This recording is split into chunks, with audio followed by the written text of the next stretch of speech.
uh, the highest point, whereas our economies, Pakistan's economy, which till 1990 was ahead of all the economies in the subcontinent, from 1990 onwards, when these two families took turns to rule Pakistan, we started going down, and we were overtaken by even Bangladesh, which was way behind us. So the reason was simple. We did not have rule of law. And that's why, again, movement for justice. And the whole problem, not just with Pakistan, it's with the entire developing world. We have this problem. The ruling elites in our developing world do not want to come under the rule of law. They want a separate law for themselves. So, if you cannot bring the powerful under the rule of law, if the powerful are above law, that's how a country becomes eventually a banana republic. The difference, and I was looking at the rule of law index. If you look at Switzerland, Switzerland's rule of law index is 99.9%. Compare that to Nigeria, which has the greatest oil reserves in Africa. The rule of law index in Nigeria is 7%. So similarly, most of the poor countries are under 20%. And almost all the Western democracies are over 90%. So the difference is, just to why I came into politics was to bring the powerful, these two corrupt families. Both of them had been dismissed for corruption when I came into politics. Twice they were dismissed for corruption. So then started this struggle. It took me 22 years finally to succeed and come into government. Now, the biggest challenge I faced immediately was that all the mafias associated with these political mafias, they all resisted. They resisted our government the moment we tried to bring them, get them under law. And the more we tried, the more they ganged up. And these two main parties who had opposed each other for almost 30 years, now they ganged up and had a joint front against me. So what happens? I mean, we first, just to give you my 3.5 years in politics, I inherited a government which was bankrupt. We had the biggest current account deficit. And as a result, there was pressure on our currency because our reserves had shrunk to about 9 billion, which is four weeks of our imports. So from there, a bankrupt economy, we steadied the economy the first year. Second year, we were hit by COVID-19, like the whole world was. And so the 2 years, my second and third year, we were grappling with the situation of lockdown, not how to stop the spread of the virus and at the same time save your economy. And the lockdown affected the poor people the most. So we took a very unusual decision at the time. We refused to have a full lockdown. And we started having, what we call smart lockdowns to protect our poor people because there were daily wages. There were weekly people who relied on weekly wage. We had 70% of our workforce was in the informal sector. So had we locked down, we would have had starvation because we already started from a bankrupt economy. But in the end, that worked. And we saved our population from COVID. We had the lowest death rate in the subcontinent. We saved our economy. And so in our third and fourth year, we grew at 5.7% and 6%, which is in 17 years the highest growth rate. And we had record exports by managing our economy in this difficult time. We managed to help the farmers. So anyway, the country was poised sort of for a higher growth rate. And this is all in the economic survey of Pakistan, which is published every year. If you have a chance to look at the figures, because the country was actually growing very quickly. We had a problem which the whole world was post-COVID, and that was the commodity super cycle, the energy prices going up. And then with Ukraine, you know, they went up further. So grappling with this, trying to stop, you know, imported inflation, which in UK you're facing exactly the same situation. So at that time, this conspiracy, you know, this conspiracy took place. What was this conspiracy? On 6th of March 22, the Under-Secretary of State of the US, he meets the Pakistani ambassador in Washington. And, you know, this is an official meeting. There were note takers on both sides. And he says that, look, you know, there's a vote of no confidence coming. At this time, there was no vote of no confidence against me. And he said, if it succeeds against, if it doesn't succeed against me, in ousting me, then there will be consequences for Pakistan. But if it succeeds, then all will be forgiven. So this arrogant discourse takes place between the ambassador and this Donald Lu, who was the Under-Secretary of State in Washington. I read the cipher. Now imagine, here I read this, that he's telling my ambassador, he's telling my ambassador to get rid of me, the Prime Minister. So, I'm a bit, you know, like anyone would be taken aback. The next day, the vote of no confidence is tabled against me. And suddenly about 20 of our parliamentarians start meeting with the opposition. And then openly there was this horse trading taking place, horse trading, where roughly about $1 million were being dished out to buy our M&As. And so our government falls. But what happens after, subsequently, what happens? We are replaced by a government where 60% of the cabinet is on bail on corruption cases. And the two families that had been calling each other crooked and putting each other in jail and corruption cases unite against me, are brought into power, and they then try and suppress this movement because people spontaneously came out in the streets. First time it's happened in our history. So people came out in the streets protesting against this regime change. And they then use brute force. Pakistan hasn't, under democratic government, they have never experienced what in the last 6 months happened. They used, on 25th of May, we had a peaceful protest. The police went into people's houses. Thousands were put in jail.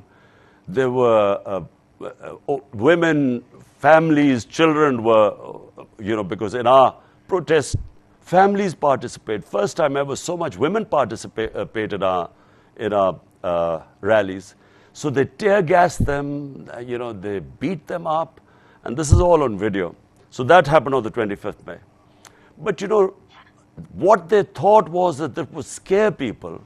It actually had the opposite effect. So rather than our movement after post my government going, rather than it sort of slowing down, the movement got stronger and stronger. And there were two sets of by-elections, one in July and then one earlier this month. So both by-elections were swept by us, by my political party. So since then what has happened is that this reign of terror is taking place in our country. There's a clampdown on media, unprecedented. There are cases on me, there are terrorism cases. They came to arrest me on a terrorism case, and the case is that one of my close aides was subjected to custodial torture. He was sexually abused, he was stripped naked. So I gave a statement in a rally, I did a protest rally against it, and I said, the judge that sent him back to remand, in other words, when he was tortured, he was presented in front of a judge. Rather than giving him a bail, the judge actually sent him back to the police station who had tortured him in the first place. So I said we would take legal action against the judge. They slapped terrorism case against me. They came to arrest me. So this sort of thing is going on in the country. Then they try to disqualify me because they realize that they can't beat us in elections anymore. So the situation right now in Pakistan is this. There's a clampdown on media. Journalists who support me, who have stood with me, are hounded. One left the country. 2 were beaten up. 1 was put into jail. And then the most tragic thing that has happened, and of all the things it's affected, I'm still affected by it because I've announced my protest march today. Just now I've announced it, that we will be doing a huge, and inshallah, in my belief, it will be the biggest ever protest in our history. A journalist of great integrities, one of the most respected investigative journalists, Arshad Sharif. He was constantly writing about this regime change and how this conspiracy took place, and he constantly wrote against it, and these crooks which have taken over, who, by the way, $5 billion of their corruption cases, they came into power, and through a legislation, person-specific legislation in assembly, they're removing themselves from these corruption cases. It's never happened before. So people who were writing against them were subjected to all sorts of victimization. But the most tragic one was Arshad Sharif. First, they threatened him. They went into his house and abused his family and threatened him. And this guy, one of the most courageous, bravest journalists I have ever met, I warned him. I found out that his life was under threat. I warned him. Then a second time when I warned him, we managed to get him out of Pakistan. We had a government in KP, so we managed to get him out of Pakistan to Dubai. There his visa was running out. So Pakistan government was wanting him back. So in order to get away from being facing certain death in Pakistan, he then went to Kenya where he didn't need a visa. And day before yesterday, he was murdered, assassinated in Kenya. And that has really, it's a mixture of depression and hatred in this country right now.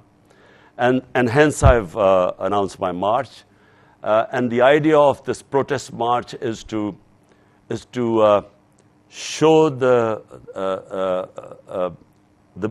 government where the public stands right now. And as I say, I have been, last 6 months I've been on the road and campaigning. And I feel right now that the country is ripe for a soft revolution. I don't think that anyone who tries to get into the way of this change, there are 2 ways of changing. You can have a soft revolution through ballot box, or there's the other way, which causes destruction in a society. But I just believe that we are now on the brink. Either we are going to change peacefully, or I'm afraid it will lead to chaos in our country. So that's where we stand today. So I look forward to your questions.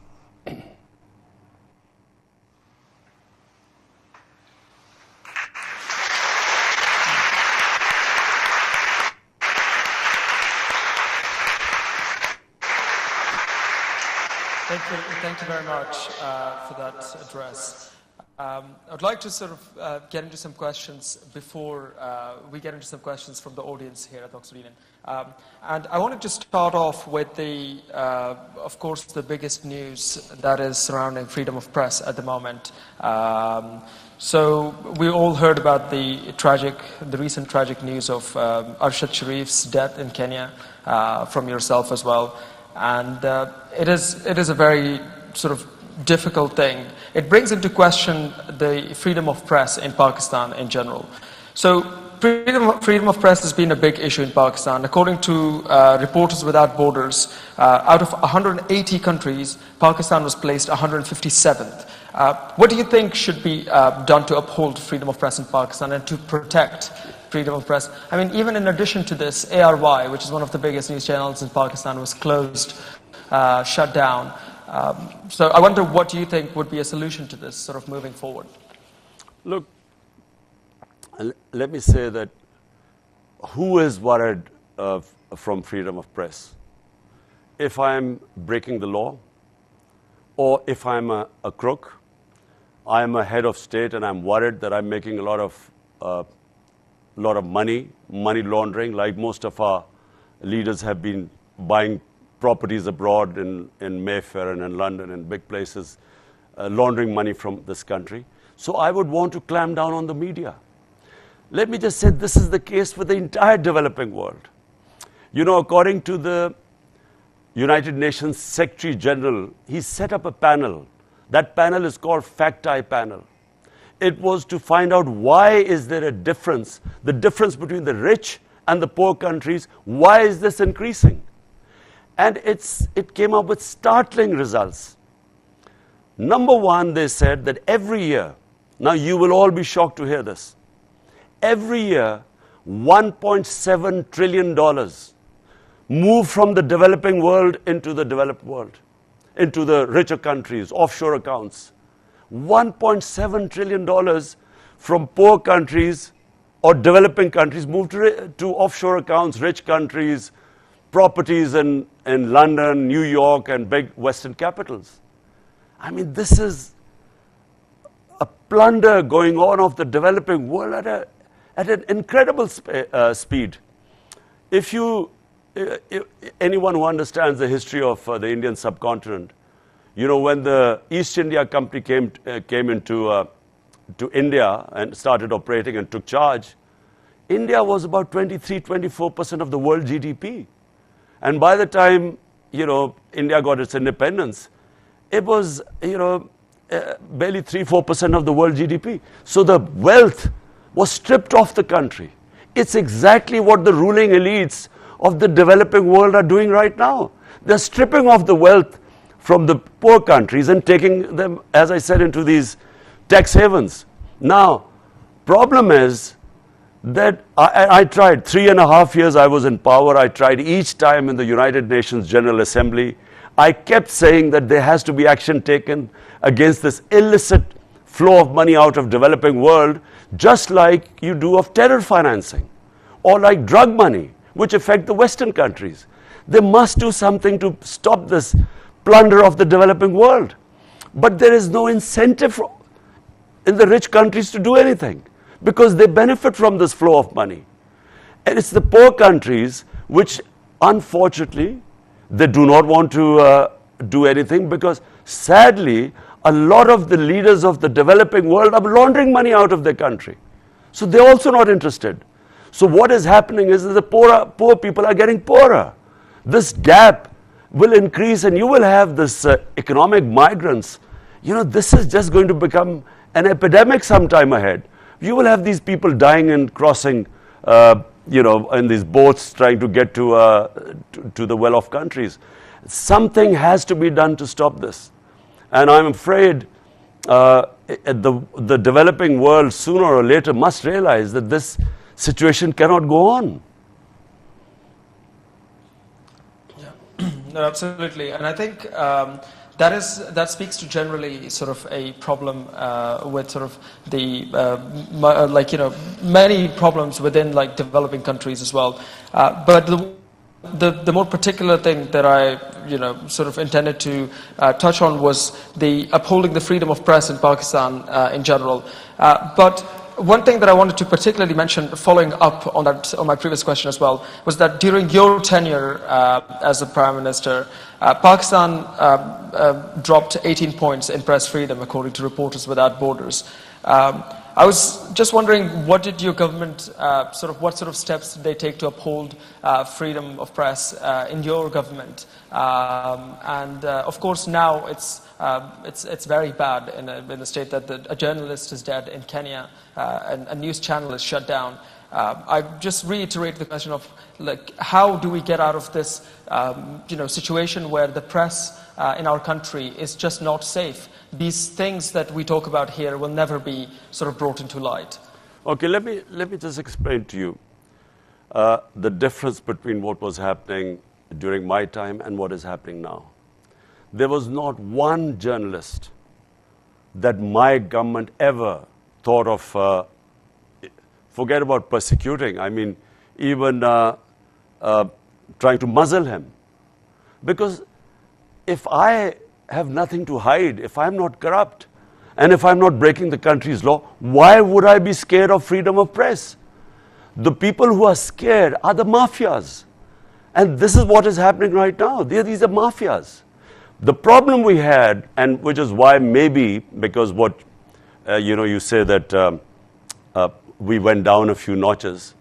Look, when I took over, we had been going through this war on terror. 80,000 Pakistanis died in this war on terror, which we participated in, which we never should have. It wasn't our war.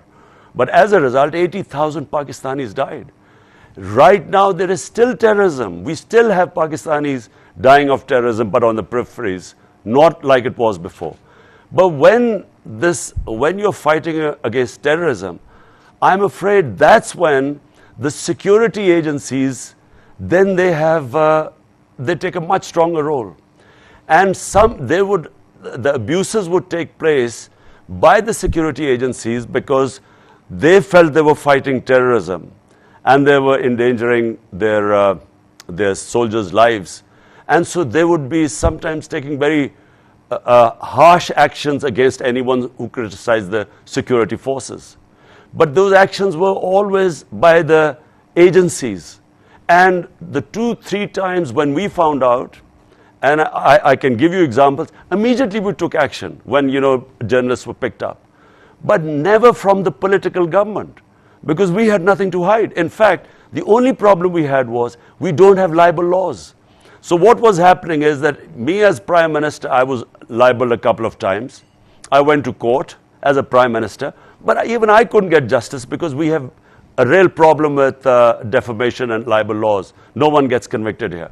So what we need freedom of press and responsible press, where if you cross, like in UK, if you cross a certain line, then I should have the ability to go to court and get compensation.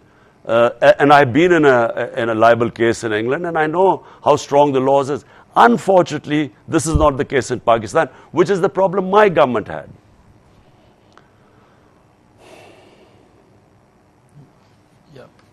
No, absolutely. That puts it into context, especially sort of the transition between governments and the freedom of.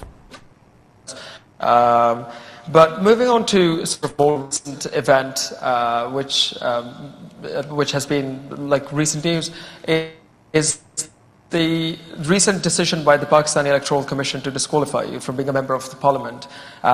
Where do you stand on this decision, and do you see yourself successfully running for a re-election in 2023?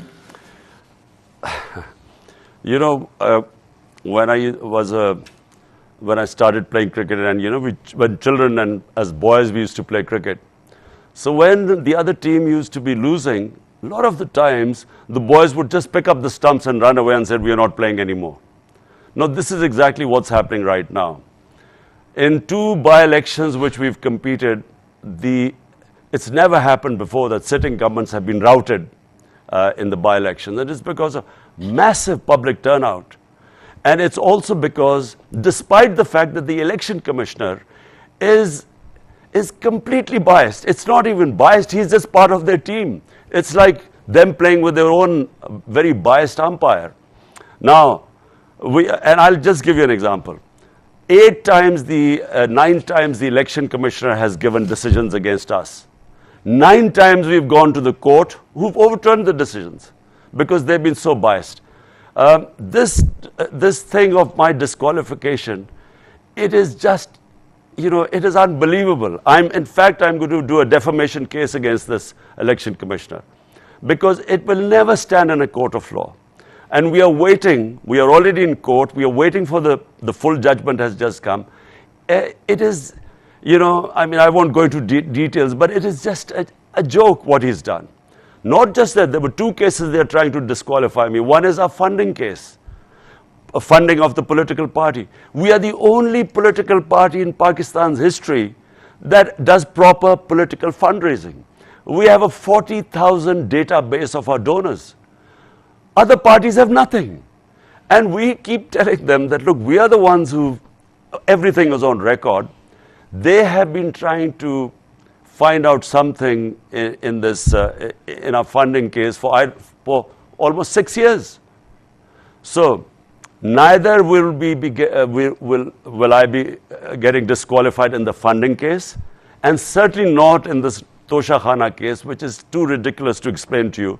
But we are in court, and I'm confident that you know, they'll be brushed aside by the court. But there is a desperation. They've just done another terrorism case on me. So they, you know, they might, God knows, they might try something else. I have had 24 cases against me right now.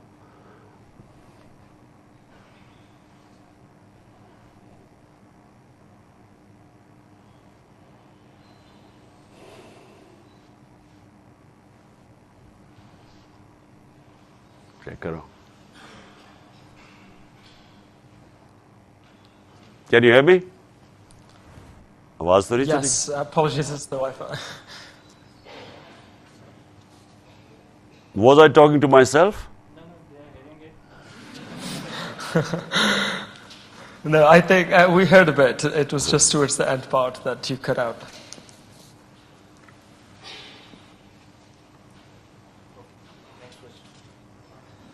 Yeah. Next question. The Pakistani Wi-Fi.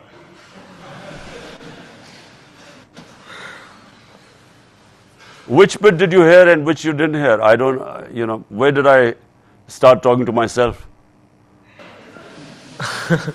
I think generally we heard. I think you covered the point in general, and I think it's sufficiently clear that that you know, of course, do not agree with this decision, and you want to, of course, that you will be rerunning, and that you will be contesting this decision in any case, and it's that you believe that it's ridiculous. I think that's a satisfactory answer. So I think I'll move on to sort of the next question, which is slightly more of a difficult conversation, I guess, but it's a conversation that is to be had, especially in the context of Pakistan, which is to do with the military and the politics of Pakistan. Now, your government has had good relations with the military, or had good relations with the military when in power. After the no confidence vote and after a series of events, your party distanced itself from, and in some instances it was said to have spoken against the military. What is your stance on the military's involvement in the country's politics and in the country's running? So look, first of all, let me say, Pakistan became a security state when we came into existence, because there was a fear in Pakistan that we have a neighbor who's 7 times the size of our country, much more resourceful.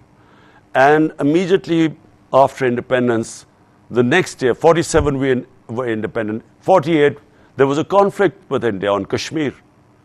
So that framed the mindset of our country, because the fear that a huge neighbor can easily overwhelm us. So the military naturally in such circumstances gained more importance. And then we had martial laws.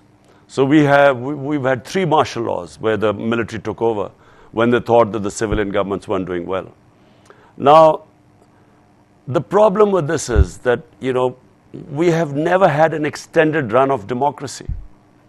So that balance that should be in a society between you know, bearing in mind we are a security state, so the balance between the military establishment and a civilian government, that balance has never really been there. So what happens is that when you have a democratic government, the responsibility lies with the democratic government to deliver. But the democratic government does not have all the power. So it does not always have all the authority. So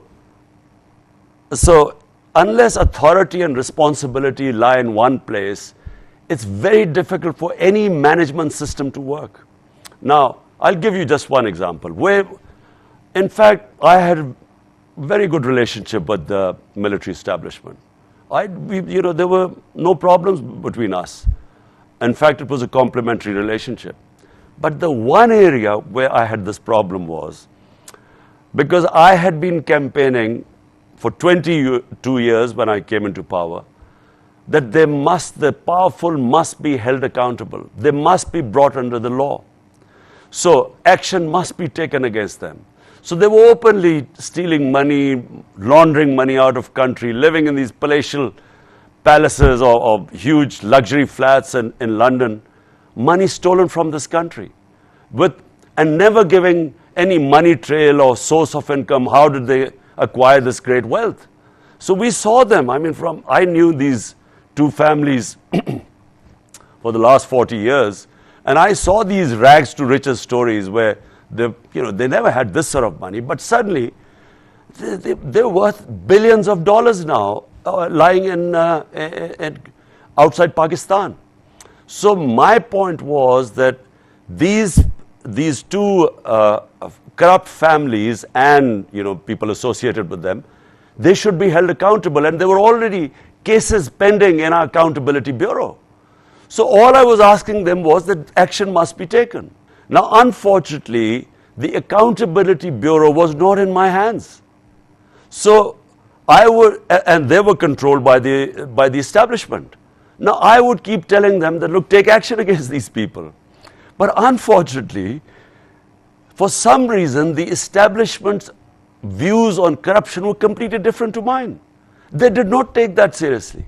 I kept telling them that no country can prosper if the ruling elite is siphoning off money outside the country. And I kept, because they didn't have any idea, they did not understand the difference, as I have mentioned earlier, why countries fail. The developing world and the developed world is rule of law, because the reason why countries prosper is because once you have law, you have level playing field, you unleash the potential of a society. But when you have all the resources are controlled by a tiny elite, the people are enslaved by that. So the societies just cannot grow. And then when you launder money outside your country, when the ruling elite launders money outside the country, it puts pressure on your currency, which devalues. When that devalues, it causes poverty because inflation, imported inflation takes place. So this is where the point of disagreement took place. I kept telling them that, look, this Bureau of Accountability is under you, take action. And for them, corruption was no big deal.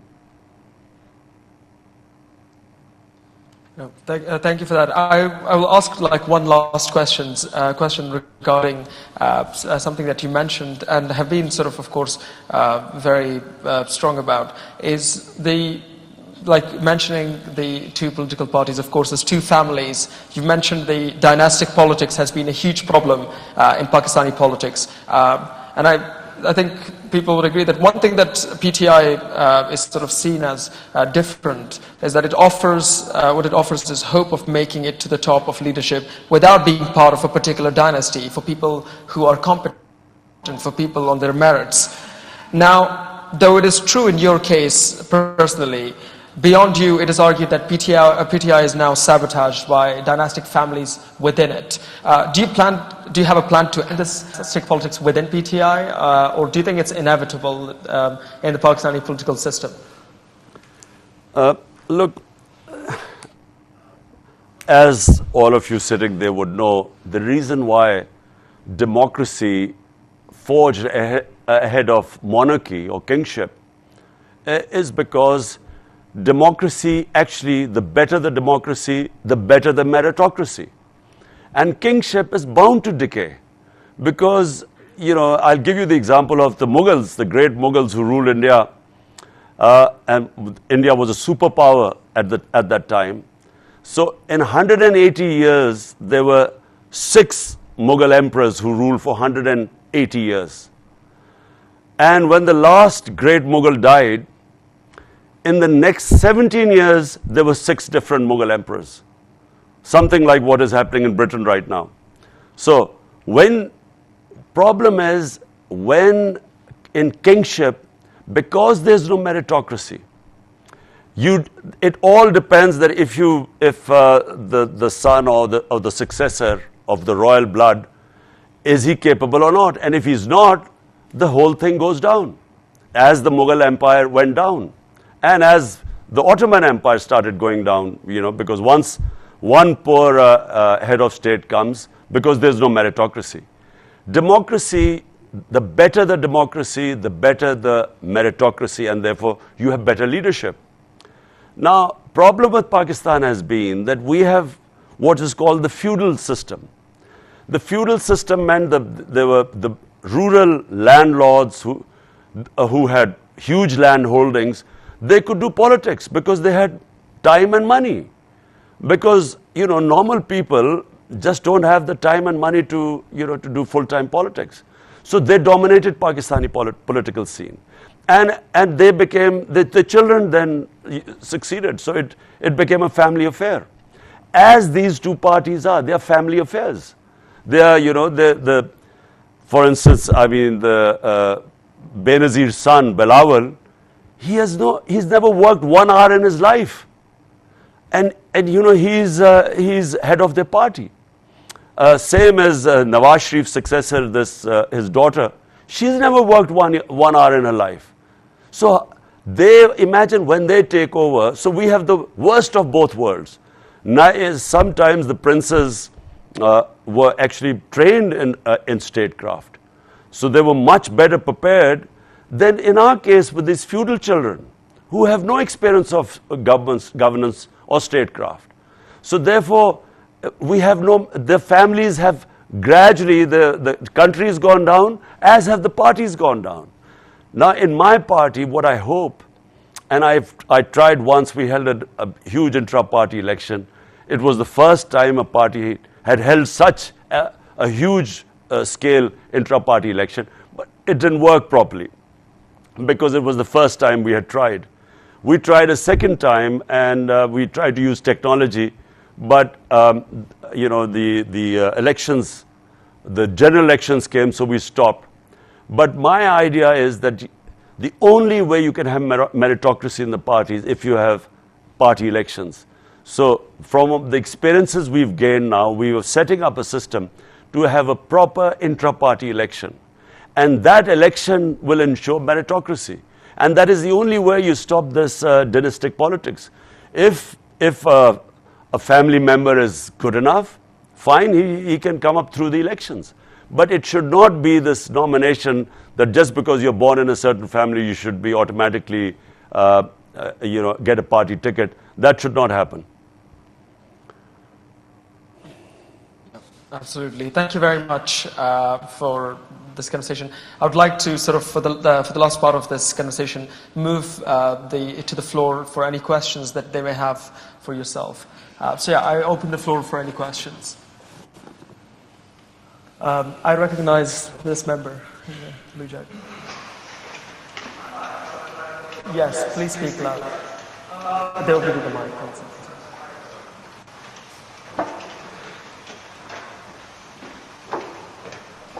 Hi. First of all, Mr. Khan, it's a pleasure to speak to you. Secondly, in your speech, you put an increased emphasis on the impact of the US in, the downfall of the PTI.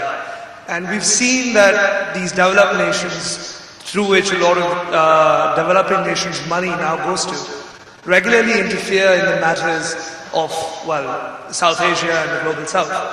To what extent do you think that the problems that South Asia faces today are not a product of its people, but of people of a faraway land that steal from us? Look, let me just say one thing, that great powers always want to have their sphere of influence. And they always want, this is throughout history, they always want governments that are part of their influence, so would do their bidding. And unfortunately, Pakistani governments have all been in the US sphere of influence. And we have, the worst thing in my opinion, where we did, part of our foreign policy is that we made decisions not for the benefit of our own people, but to please the US. So we joined the war on terror after 2001. And 80,000 Pakistanis died. 3.5 million people got internally displaced. Our ally, the US, conducted 400 drone attacks on Pakistan. Judge, jury, and executioner. So many innocent people got killed. And they took revenge against Pakistan's security forces. And we lost over $100 billion to our economy. And we didn't even get thanked for that. And I opposed that war throughout because it was not in Pakistan's interest. So countries make decisions which are of interest to their people. One of the things which was mentioned in this Donald Lu in the cipher, in the conversation with our ambassador in Washington, he said that I had taken a decision to go to Russia on my own. And that was held against me. But why was I going to Russia? Because Russia would have supplied us with cheap oil. India, an ally of US, is getting oil from Russia at 40% discount. Now, 120 million Pakistanis are vulnerable. Almost 50 to 60 million are below the poverty line. Another 50 to 60 million, a price shock, inflation, would push them down the poverty line. Means they can't have 2 square meals a day. So my interest should be my people. I should not be serving the interest of another country at the expense of my own people. So my people, 220 million people elected me to serve them, not to serve other countries' foreign policy objectives. And this is where the problem rose. US is not used to Pakistan having an independent foreign policy. They wanted these pliant stooges like the one right now who's our prime minister, who would do whatever they order him to do. So it doesn't mean you're anti-American. This is the problem, this imperialistic mindset that if you do not obey them, then you are anti-American. But if you talk about your own national interest, which is what I did, and I think for somehow in this Biden administration, they just thought that I wasn't the right one, and they wanted a more pliable stooge.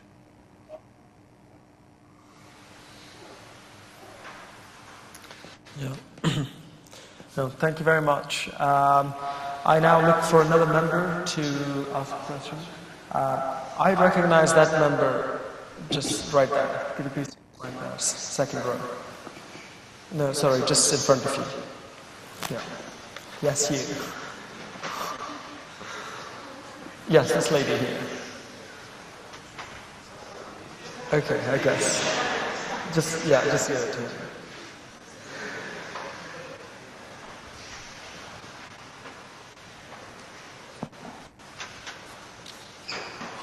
Hi, so let us assume that and hopefully you do get back in power.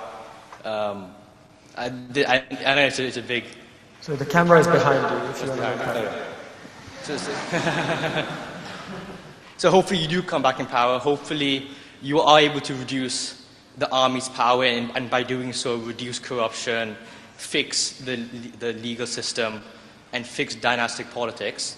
So in that process, how do you think you'll be able to control how much power you individually have? So in other words, as you break down this corrupt military control system, how do you make sure that this new system is democratic? Look, like Pakistan, like most of the developing world, we have series of problems. There are a lot of problems we face. Number one, we just do not have enough money to spend on our human beings. So, if, human development, you can't really rise as a nation if you if you don't look after your human resource, if you don't invest in your human beings. Problem is that all this prosperity comes after the rule of law. So it's my entire life's experience that unless you have rule of law, you don't have democracy. If you hold elections without having rule of law, you will have warlords, you will have mafias coming up, because they will have more resources. They will have the muscle. So, in a society, the key is, I go back, which is why I started my politics 26 years ago. You must bring the powerful under the law. So this is my number one thing. If you ask me, what is the one thing I would do if I ever get it back into power, is rule of law. But you can only do that if you have a good majority in a parliamentary democracy. Last time when I came into power, I had a coalition government, not a strong government. And so therefore, it was very difficult in a parliamentary democracy. If you come up with a coalition government and a thin majority, you are always subjected to blackmail. You can't make strong decisions because, you upset powerful mafias who then have ways of undermining you. So if I come into power, I would firstly only come into power if I have a clear majority, because otherwise I would not be able to implement my reform agenda, which starts with rule of law. And I believe that everything follows that. Prosperity follows once you've established rule of law and justice. Yeah. No, thank you very much. I recognize the member, just as a reference. Hello, Mr. Khan. Thank you very much for joining us here today. You talked about rule of law. While it is very important to uphold the rule of law, but during your tenure, you've been accused of breaking the rule of law yourself.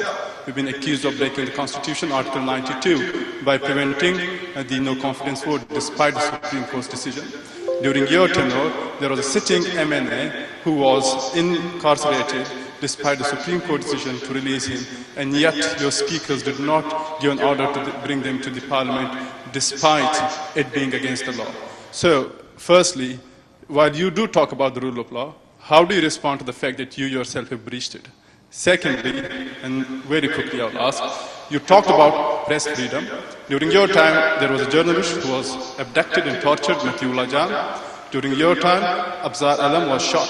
It was during your time, Nusrat Javed, another journalist who criticized you, had to leave her job. Salim Safi had to leave the job. So, while you do talk about press freedom when you are out of the government, when you were in the government, you were yourself curbed on press freedom. So there's a pattern that while you are in government, you do something else. When you are outside the government, you do like to appeal to a populist agenda. Thank you.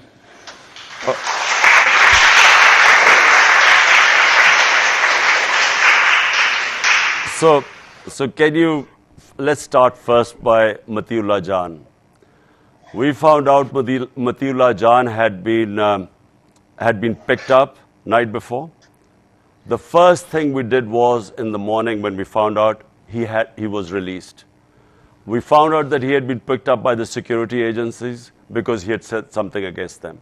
My government immediately had him released. The other guy who was shot had actually nothing to do with freedom of media. It was a personal dispute which we investigated and found out. There was no journalist where my government clamped down upon. There was not one journalist. These incidents, there was maybe one other incident that had to do with the security forces. And let me explain. Why were the security forces used to this? Because while we were in the war on terror, there were a lot of instances where the security forces would act in the name of fighting terror. And this was not just in the case in Pakistan. If you look at the US with Guantanamo Bay, fighting terrorism, always they used to take more liberties. So remember, my government had nothing to hide. So there was nothing. And now you talk about an MNA. Which MNA are you talking about? No MNA had anything to do with where our government had him incarcerated. And what law are you talking about which I had broken? When my government, when it came to this no confidence motion, we just announced elections. We had this option. It was in the Constitution. It went into the Supreme Court. We had a right. It wasn't against the law. If rather than having your members of parliament being sold like, like sheep in an auction, the best was go to the people, let them decide, who they wanted to form government in Pakistan, rather than having spending millions of dollars to get buying your members of parliament. So what was wrong with asking for elections? That wasn't breaking any law. Yeah. Well, thank you very much. We'll have one or two more questions because we're arriving to the end of the event. Could we please give a chance to the person in the second row there, up at the front? Assalamu alaikum, Imran Khan. My name is Umar Khan, and my question to you is, Pakistan, like PTI is not the first political struggle or movement, that Pakistan has seen after its creation. There has been a lot of parties, a lot of leaders, just like Fatma Jinnah and, Zulfikar Ali Bhutto.